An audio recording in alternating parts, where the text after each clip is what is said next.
അങ്ങനെ നമ്മൾ challenge accept ചെയ്ത് ചൂലുമായി അടിച്ചു വായുകയാണെങ്കിൽ ഇതിൻ്റെ കളിയായിരിക്കല്ലേ നല്ല മൂലൊക്കെ നല്ലണം. അതെ അതെ അതെ. ഇന്ന് ഈ അടിക്കുക, നാളെ ഞാൻ അടിക്കുക.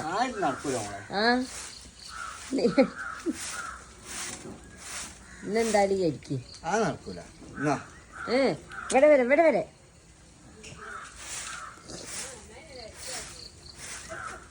അല്ലേ മേമയടക്കം പറഞ്ഞ് നല്ലോണം അടിച്ച് വരുന്നുണ്ട് എന്ന്.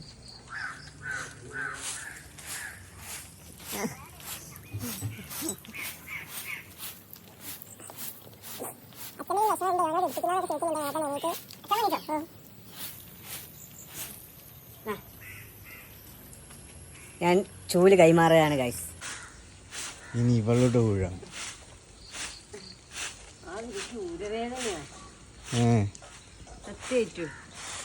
അടിച്ചോളിപ്പോ എനിക്കിങ്ങനെ എണീറ്റ് ഇതാക്കുമ്പോ എനിക്ക് ഊരായിട്ട് വേദനയാണ്.